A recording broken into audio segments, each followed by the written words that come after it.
বাবা-মায়েরা সন্তানের খুশির জন্য অনেক কিছুই করতে পারে। সন্তানেরা যদি কখনো কোনো কিছু আবদার করে, নিজের শত কষ্ট হলেও তারা কিন্তু সেই আবদার ফেলতে পারে না। অনেকদিন পরে গ্রামের বাড়িতে গিয়েছি, আব্বুকে একটু বলছিলাম, "আব্বু আমার কচুর শাক খেতে ইচ্ছে করছে।" সে কিন্তু এত ঝড় বৃষ্টির তোয়াক্কা না করে চলে গেল কচুর শাক কাটার জন্য। বাহিরে ফোঁটা ফোঁটা বৃষ্টি হচ্ছিল, আব্বু একটা বটি নিয়ে চলে গেল কচুর শাক কাটার জন্য। আমিও আব্বুর পিছু পিছু গিয়েছিলাম।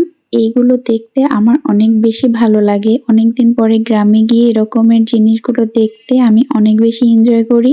আমাদের বাসার পাশেই অনেক কচুর শাক হয়েছিল। বৃষ্টির কারণে অনেকটাই পানি জমে গিয়েছিল, তাও আব্বু পানির মধ্যে নেমে কচুর শাকগুলো কাটছিল।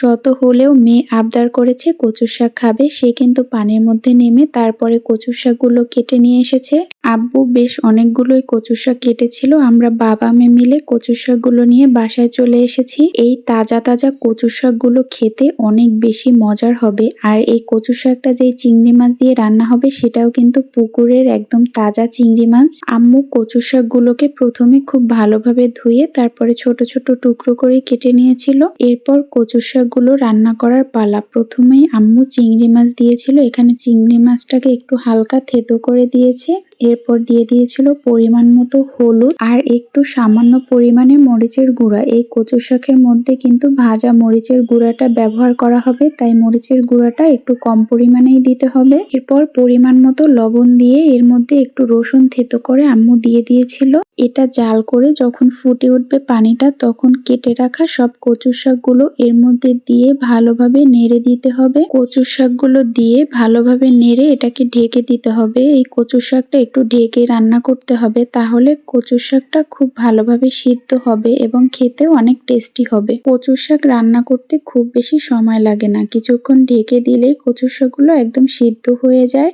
কচু শাকটা ভালোভাবে সিদ্ধ হয়ে গেলে এরপর বাগার দিতে হবে। এখানে বাগারের জন্য আম্মু অনেকগুলো পেঁয়াজ কুচি দিয়ে দিয়েছিল আর একটু রসুন থেতো করে দিয়েছে আর দিয়েছিল তেল। এখানে কিন্তু তেল আর পেঁয়াজের পরিমাণটা একটু বাড়িয়েই দিতে হবে, তাহলে কচু শাকটা খেতে অনেক বেশি মজা হবে। পেঁয়াজ এবং রসুনটা একটু ভালোভাবে ভেজে নিতে হবে, একদম লাল লাল করে ভেজে নিলেই কিন্তু এর ঘ্রাণটা অনেক বেশি ভালো আসে বাগারের। পেঁয়াজ রসুনটা খুব ভালোভাবে ভাজা হয়ে গেলে সেই কচু শাকটা এর মধ্যে দিয়ে দিতে হবে। কচু শাকটা একটু ঝোল ঝোল রাখা অবস্থায় কিন্তু বাগার দিতে হবে।